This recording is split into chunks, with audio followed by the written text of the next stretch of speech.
मैं मनीष कुमार पांडे आप लोग को विज्ञान का मॉडल सेट एक करवाने वाला हूँ। कृपया ध्यान से देखें और समझने का प्रयास करें। कोई भी क्वेश्चन जो आपको नहीं समझ में आए कमेंट सेक्शन में अपनी राय जरूर रखें।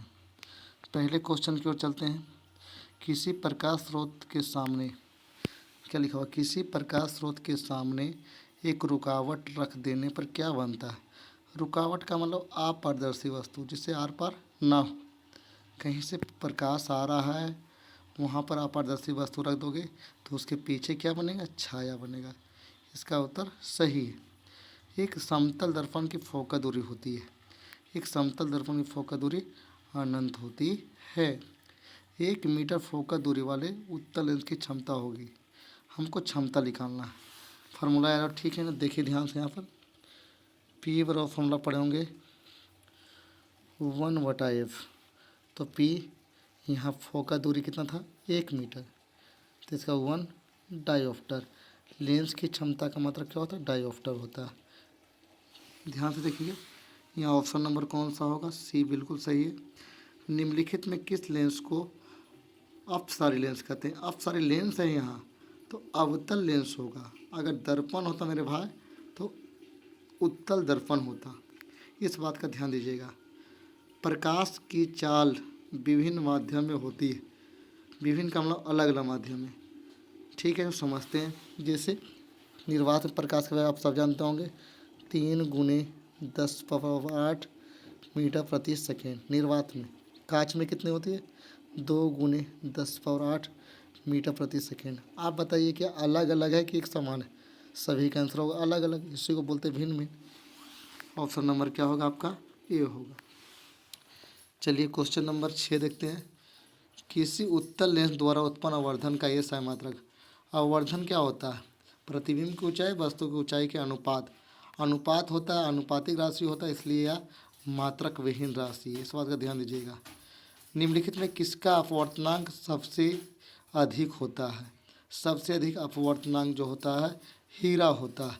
और हीरा का अपवर्तनांक जानते होंगे 2.42 2.42। कांच का अपवर्तनांक 1.5। वायु का अपवर्तनांक 1। और जिसका अपवर्तनांक सबसे ज़्यादा होता है वह सघन माध्यम होता है। तो हीरा जो है सघन माध्यम में होता है। एक अभिसारी लेंस बनता है। अभिसारी लेंस होता पहले क्या है?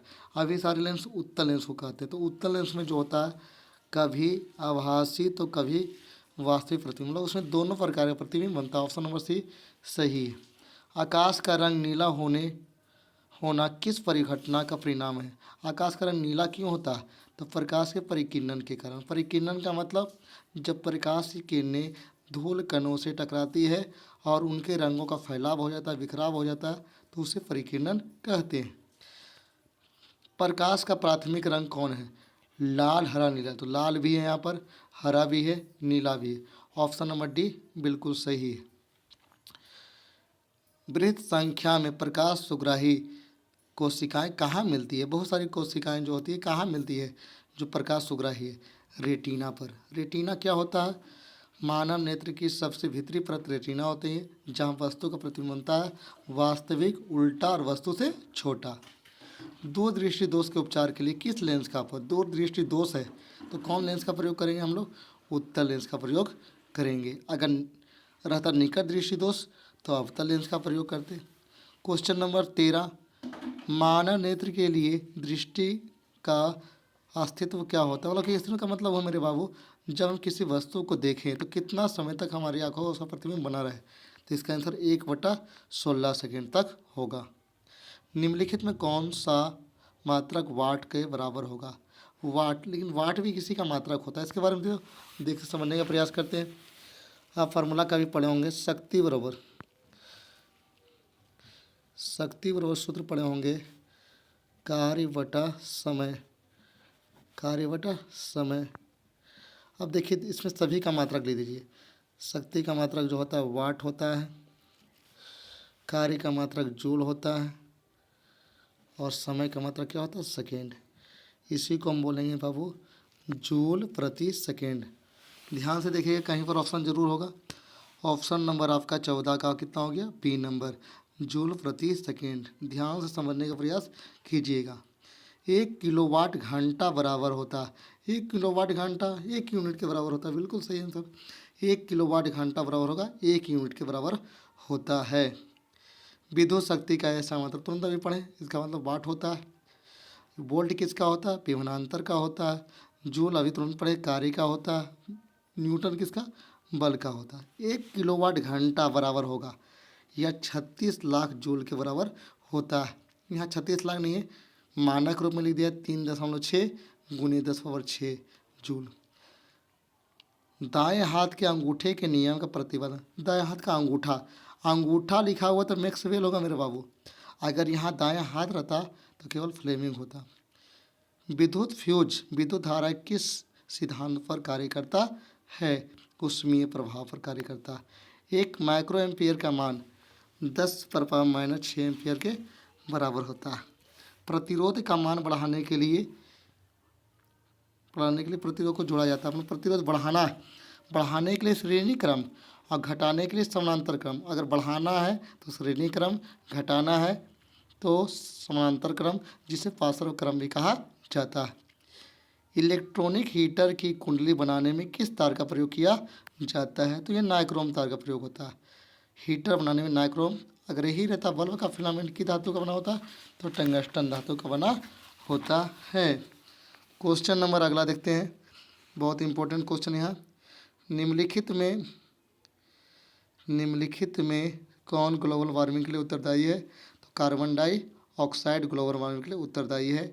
इसके बारे में जानिए। कार्बन डाइऑक्साइड वायुमंडल में 0.03% है, नाइट्रोजन 78% है और ऑक्सीजन जो है 21% है। निम्नलिखित में कौन जीवाश्म ईंधन है, पेट्रोलियम है, प्राकृतिक गैस है, कोयला है, उपयुक्त सभी। तो इसमें उपयुक्त सभी होगा। सूर्य तथा तारों द्वारा उत्सर्जित विशाल ऊर्जा का स्रोत क्या है, तो नाभिकीय संलयन है। नाभिकीय संलयन द्वारा सूर्य की ऊर्जा का स्रोत है।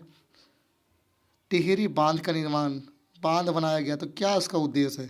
पहले टिहरी बांध है कहाँ, उत्तराखंड में है, भागीरथी नदी पर है। तो बांध बनता क्यों है, भूमि की सिंचाई करने के लिए, आसानी से बिजली का उत्पन्न करने के लिए, जल आपूर्ति के लिए, इनमें सभी। तो सभी को होता है। जैसे बांध बहुउद्देशीय परियोजना, एक साथ बहुत से उद्देश्यों की प्राप्ति होती है, उसे बहुउद्देशीय परियोजना कहते हैं। अब बांध जो है बहुउद्देशीय परियोजना के अंतर्गत आता है।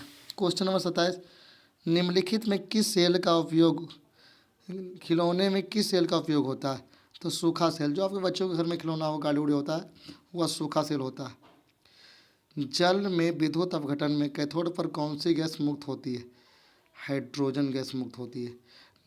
नीचे दी गई अभिक्रिया के संबंध में कौन सा कथन सही है, zinc oxide plus carbon, zinc plus carbon monoxide. यहाँ आप देख रहे हैं, यहाँ जिंक ऑक्साइड से ऑक्सीजन अलग हो गया और कार्बन के साथ ऑक्सीजन मिल गया, तो यह जो होगा कार्बन इज बीइंग ऑक्सीडेशन जिसको पढ़ेंगे उपचयन अभिक्रिया कहते हैं, ऑक्सीजन का संयोग होना। जस्ता तथा तनु हाइड्रोक्लोरीन की अभिक्रिया के फलस्वरूप निम्न कौन सी गैस बनती है, हाइड्रोजन गैस बनती है। निम्नलिखित में चूने के पानी को दूधिया करता है, कार्बन डाइऑक्साइड गैस चूने के पानी को दूधिया करता है। निम्नलिखित में बुझा हुआ चूना कौन सा है, तो बुझा हुआ चूना जो होगा CaOH होल्टो होता है।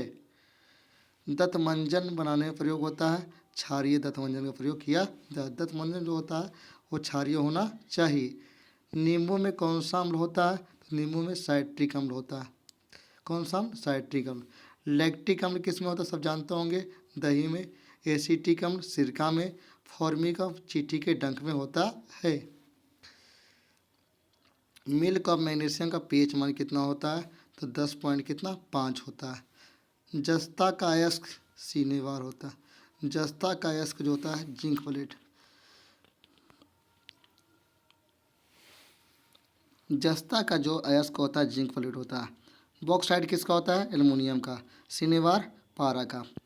धातु जो सिर्फ अम्ल में घुलता है, अम्लराज, अम्लराज एक्वारेजिया, तो यह जो है सोना घूमता है, AU सोना होता है। निम्नलिखित में कौन आयनिक यौगिक नहीं बनाता है? आयनिक यौगिक नहीं बनाता है तो यह कार्बन डाइऑक्साइड आयनिक यौगिक नहीं बनाता है।